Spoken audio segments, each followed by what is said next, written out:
I go to Germany every year. I love going to Germany.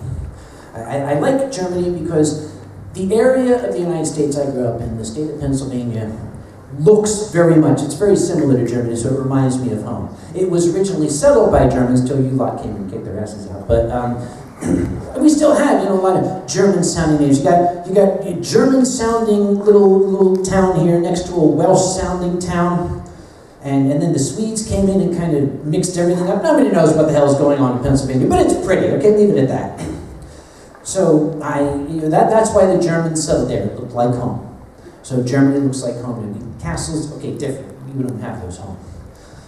But since I do travel to Germany every year, I would kind of have thought that my credit card company would get the idea.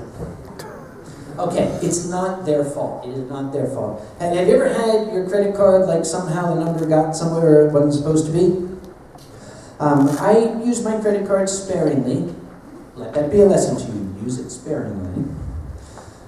And I got a phone call one day from the credit card company saying, "Excuse me, sir, are you Dr. Conway?" I said, "Yes, I very much am." And they said, "What is your social this and address and zip code and your blood type and DNA this." So I identified myself and they said, "Are you trying to buy $18,000 worth of shoes in Seattle?"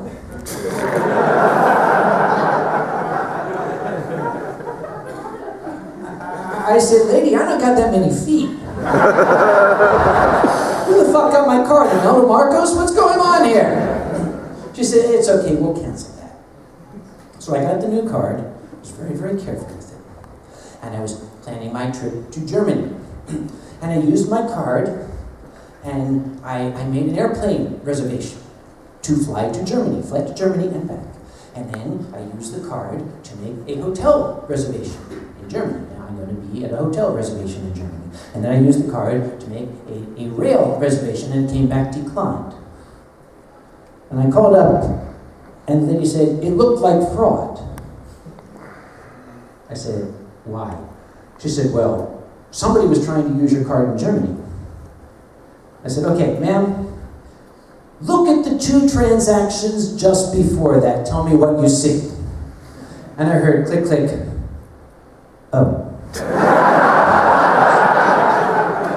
Yeah. American, who knew?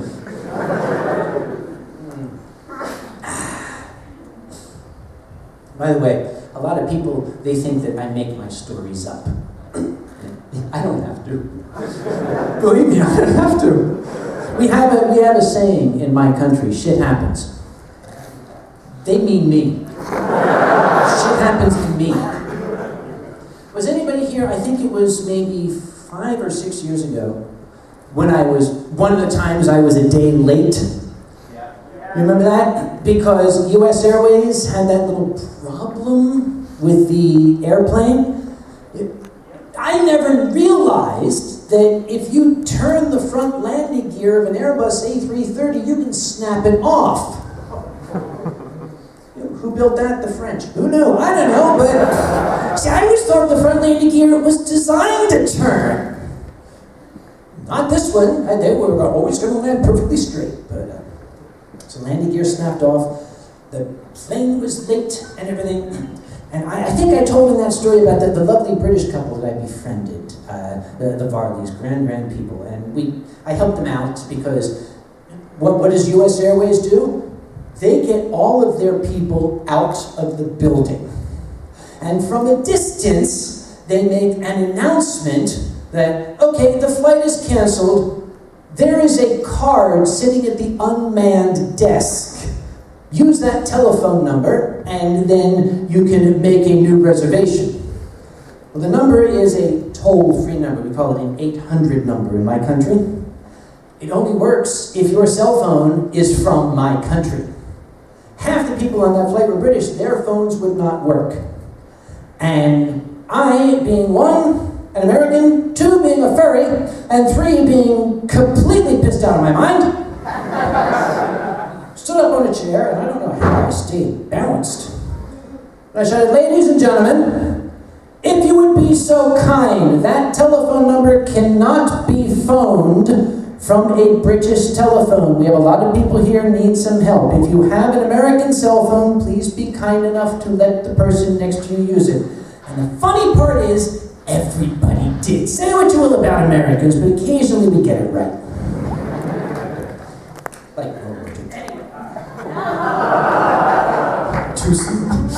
But anyway, I kept in touch with the Varleys. They're lovely, lovely people. If you think I make up my stories, come to the bar at 3 o'clock tomorrow. They found that I'm coming to Birmingham. They're coming to visit me tomorrow at 3. You can meet them and ask them for yourself if my stories are true.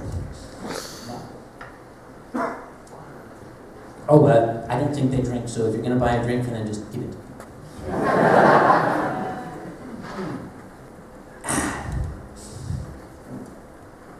These they got fingerprints on. I hate this shit. They got fingerprints on.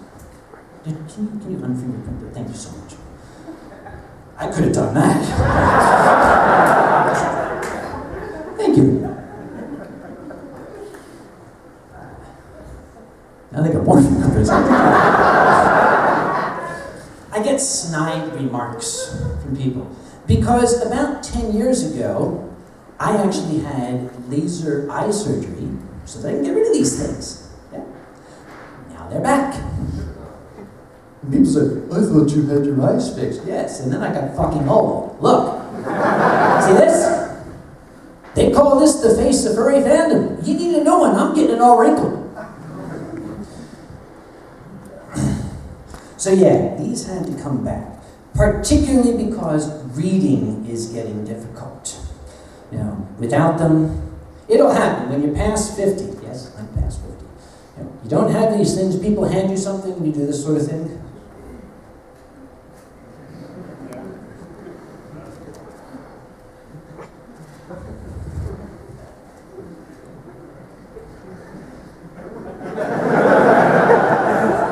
Oh, yeah, okay.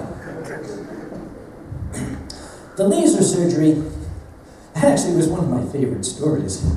Memorable, very, very memorable. You know, who would think that it would be a memorable experience to have a giant death ray fired into your eyeball? Would you like to know? I thought you'd say that. What pandering? God, I'm a shit. Anyway,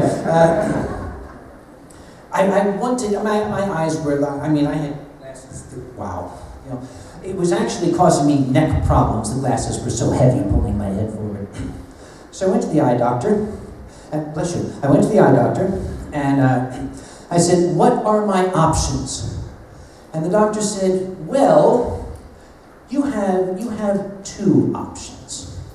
And he went over to an old-fashioned record player, and he set on Chopin's Funeral March. And he said, you can have LASIK surgery, in which case we will take a blade and we will cut a flap into your eyeball and lift it up and scrape away some of the eyeball tissue, and then we'll let the flap drop back down, and if it heals, you will have probably okay vision, although you'll still have a defect for the rest of your life. I said, okay.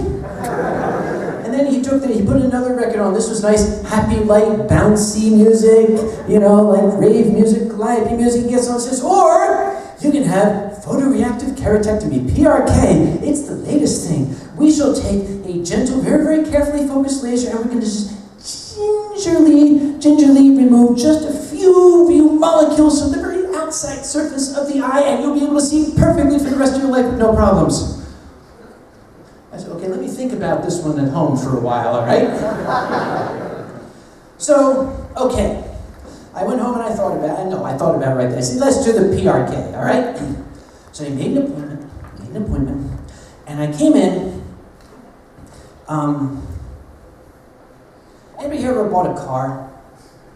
You know how when you buy a car, they tell you about all the wonderful features and everything? Then when you actually go to pick the car up, you know, you notice some things, and they say, oh yeah, they do that. Yeah. So I went in, I'm all excited. I'm going to have perfect vision. This is going to be great. This is going to be wonderful. And the little nurse lady came out, and she had a little pill. And she said, "This is for you." I said, "Wow, I like this office." "What's this for?" And she said, "Oh, it's going to hurt a lot."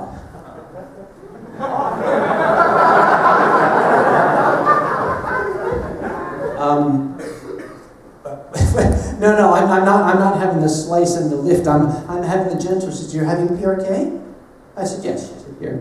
I said, well, he didn't tell me that. She said, "Well, what did you expect? He's going to burn the entire front of your cornea away with a laser." I said, "Is this a painkiller?" She said, No, it's to calm you down." "I'm going to need this. Thank you very much. Get me a glass of wine to wash it down with, shall we?" So I took it, and I took this little pill, and I'm sitting there, and I was I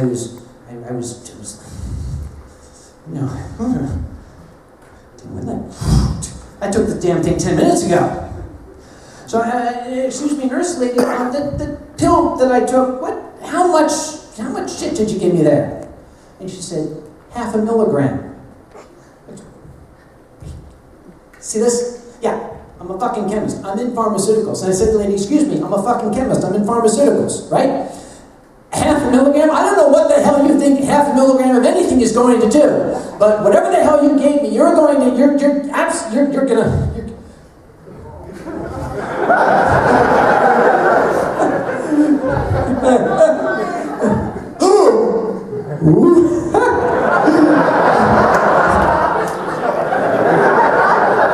He's ready, doctor.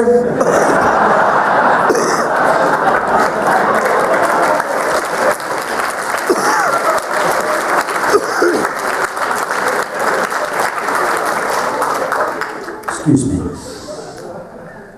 So they took me into this room. Now, I don't know if any of you remembers a somewhat obscure film called Mars Attacks. Remember the giant death ray, 3 stories high, aimed at the little old lady? I went in the room, and they put me in this chair, and they rolled it back, and they took this whopping great clamp, me brothers, and cracked open me eye. And it's like holding it open like this, and then this one, I'm sitting there, and the lady comes up with these drops and starts putting drops in my eyes. And the doctor said, "Would you like to listen to some music?" I said, "Yes, I brought my own here." Ludwig van Ninth Symphony. Some of you are educated. So, he put it in there, and then the procedure began, and I said, "Oh God, it's a sin! It's a sin, not the ninth! It can't be the ninth!" Just kidding. Keep going, I'm having fun. Yeah. So, the death ray starts flashing, and I saw smoke. And I said, "Dude, there's smoke." Are your eyes doing that? Lady got this bucket of ice water and dumped it in my eye. 3 liters, if I had to guess. All 3,000 milliliters ran down my face and into my right ear. I was here in the ocean for a month. But I saw maybe 5 flashes. Now, the laser to me, without these, the laser started out as this big, 4-foot wide starburst in the air. And with just 4 flashes went, pew! Like, wow. And then they did the other one, pew! Dude. You're doing smoking too. Hey, can we make the smoke different colors? I can market this, wow. Sell it at Africa. Anyway, they, for some reason, didn't want to drive me home. Had me drive home, that is. So they called my parents, my mom and dad, and they came along, and the doctor tied a piece of yarn around my waist. And they went outside and they tied the other piece of yarn to the radio antenna on the car, and they drove home with me just kind of floating along behind the car. I don't remember much of the rest of that day. I don't remember any of the rest of that day, actually. From then on in, it just kind of faded. But I remember the next day. The next day can be summed up with 4 words. In that order.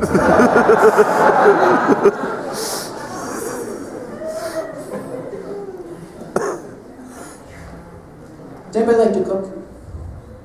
Yeah. You know when you slice onions? You know when you slice onions and then you accidentally do this? You know when you slice onions and pick the onions up and mash them with your eyes? That's what I'm talking about. My eyes were burning. I mean, it was like there was still smoke. I could still see the smoke coming out of my eyes. This only lasted 2 days. Now, the doctor had prescribed a different little pill. I wanted him to give me the original pill. Couldn't half a milligram, to give me 4. I'm set for life with those, okay? But he gave me a different one.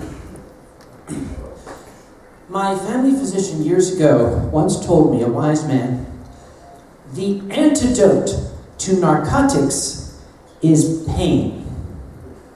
You know, you can fill yourself up with morphine, but if you give a guy enough pain, he's not going to know he's got morphine in him. Whatever these pills were, it weren't no half a milligram.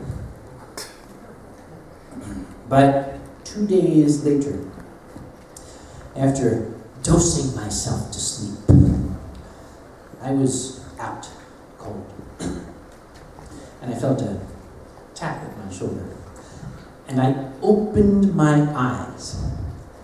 And my father was standing there for the first time in my life. I opened my eyes upon waking and I saw my father clearly. And my God, he was a good-looking son of a bitch, I'll tell you. So people say, is PRK worth it? Okay, it depends. You know, what is your personal tolerance to pain? Are you a masochist? Do you like the idea of those little half milligram timelines? That's worth it. But I was able to see perfectly for many years. But then 50 hits. 50 usually hits you like an oncoming lorry, let me tell you. So these are here now. This one actually doesn't need it. This one is pretty good. This one is just kind of starting to get a little rough. So I need this one just a bit. When the eye doctor was telling me this, he said, your left eye really doesn't need correction. We're going to have to do a little something for the right. I said, just this one? He said, yes. I said, could you make me a monocle? And he said, I could. I said, how much? He said, $1,500. I said, fuck you. Give me the goddamn glasses, you quack. Oh well.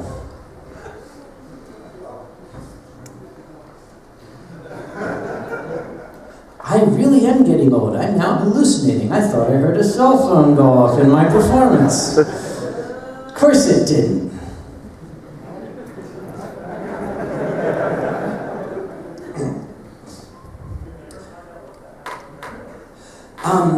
Yes. I'm not going to tell you because I guess. It was actually Xanax, which I did not realize was quite so potent. Xanax is the sort of thing you're supposed to build up to. Half a milligram is like here in the steps.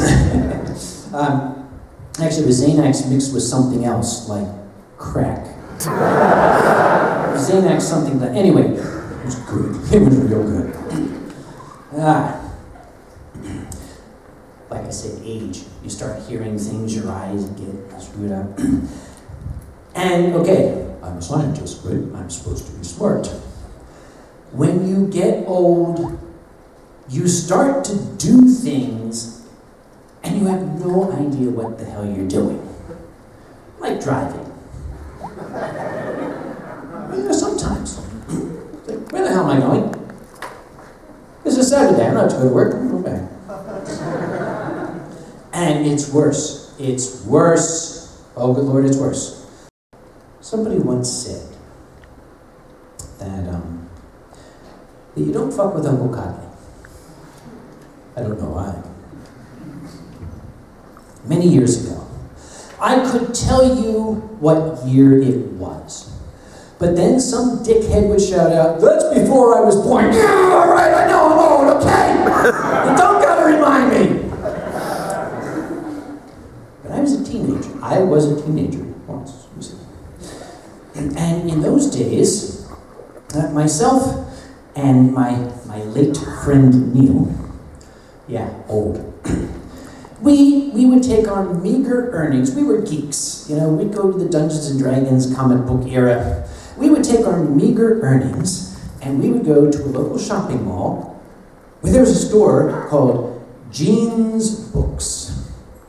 A nice little local store, Jean's Books. Every week, every Friday, without fail, for years, we would show up, and with a couple of dollars in our pocket, we would look through the books, you know, the latest science fiction books that came out. The first stop was always the comic book store, or as I called it, the cultural literature store. I thought it fooled Mom. We'd go to the cultural literature store first, and for 15 cents, we'd buy a comic book or two or three, and then we would go to Jean's Books, and we would get a paperback for $1.25, something like that, for years.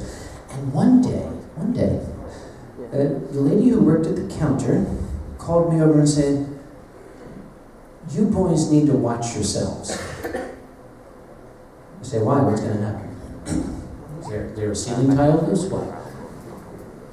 She said, "Gene thinks that you're stealing from him."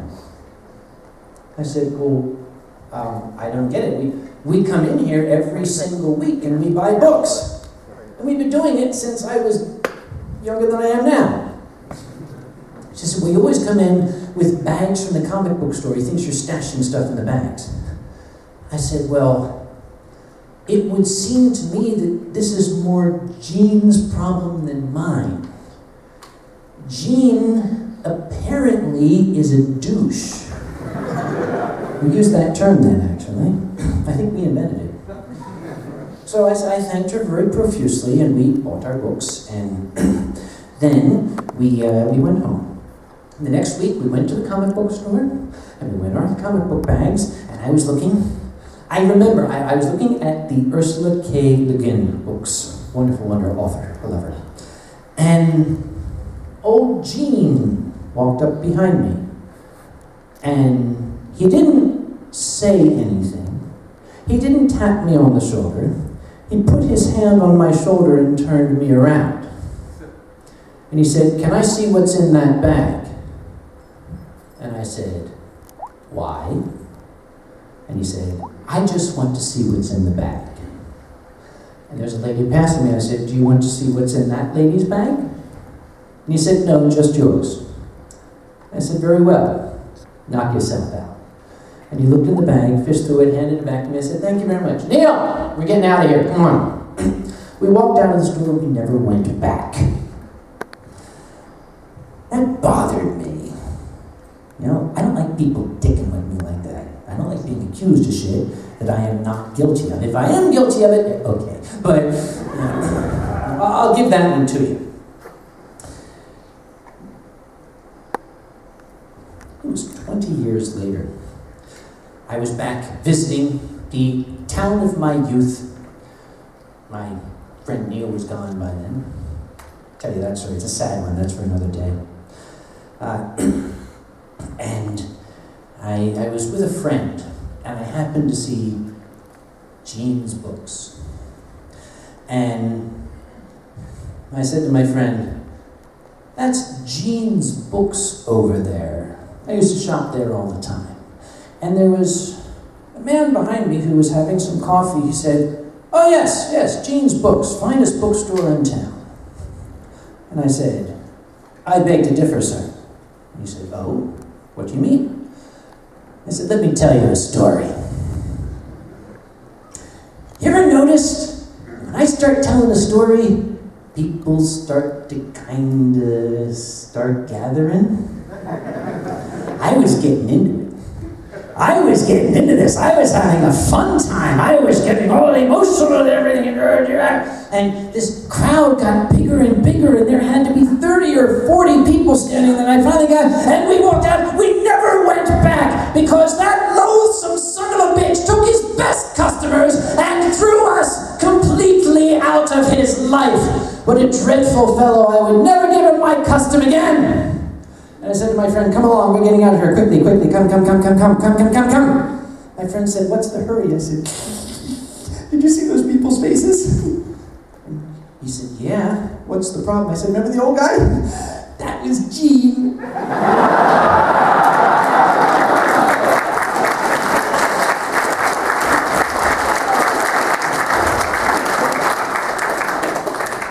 It took 20. Anyway, I'm sitting there like,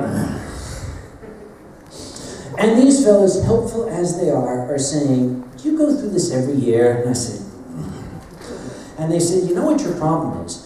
You need an actual dedicated team of staff members whose entire job is to handle logistics. All they do is make sure the stuff gets loaded on time. They're responsible for transport. They would store it on site, and they would then distribute it to all the staff members." And they're saying this, and I said,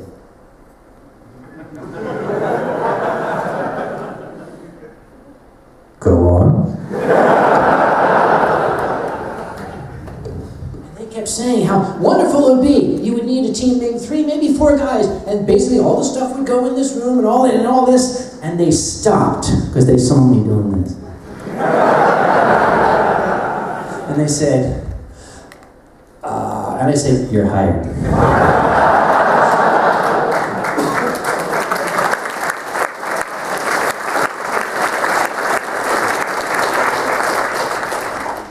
They were the logistics team.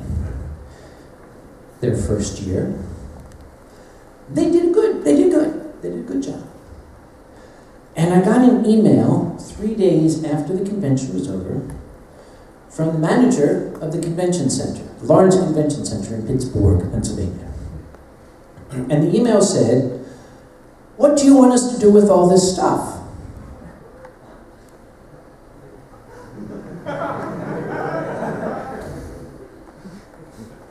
Stuff. Stuff. I forwarded the email to my logistics team and I simply added, "Stuff!"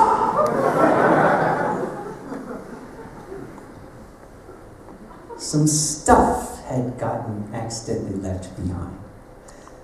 Can happen. Can happen to anyone. Just so happens it happened to them.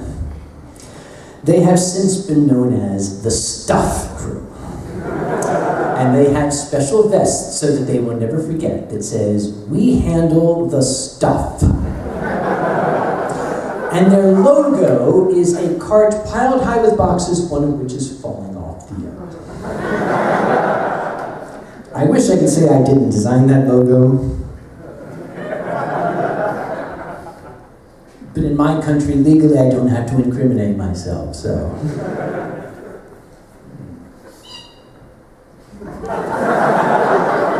Is that serious? Did you sit on a tack? 2 tacks. See if we can make her do it again.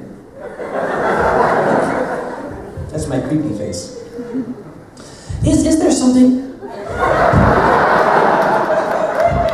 Reminds me of the time I found a baby bird in the rafters.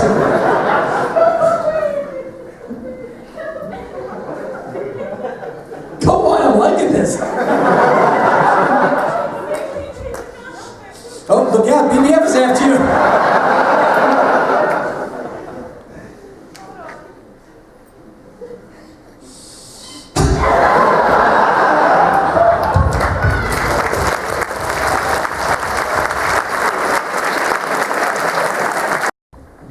Which is a little odd. I've been to physical therapists before, but the exercises he gave me all had going on here. You know, you gotta put your head up, you know, your ankle behind your head here and everything. But it worked. And thank God for the American medical system. That only cost me $4,000. Good thing I got insurance. That wows them in my country. You guys don't get it, sorry. You don't want to get it, believe me. What's today? Today is the 28th. Has my country elected anybody yet? No? Good. I'm a little scared. Oh, did you ask a question? Hello, yes. It's a clown car. Oh, what? Clown cars, all they do between Yes, it is. Thank you. Okay. As I said, I'm old. I go back to a day when we quite literally were afraid that any moment the Russians were going to launch missiles at us. We used to have drills in school. You guys are lucky. Believe me, you're lucky. You don't know the terror of hearing an air raid siren go off in your school, and you have to all go down to the fallout shelter and wonder, is it a drill? Because they wouldn't tell you. Is it a drill this time? I've not heard that for a long, long time. Most of you haven't, and I hope to God you don't. But I have a very, very good friend, a big yellow dragon standing around here somewhere. He lives in Canada, and he told me something that made my blood run cold. Apparently, within the last week, Canada's nationwide emergency alert system sounded an alert for the first time since the Cold War to announce that Donald Trump had won the Republican nomination.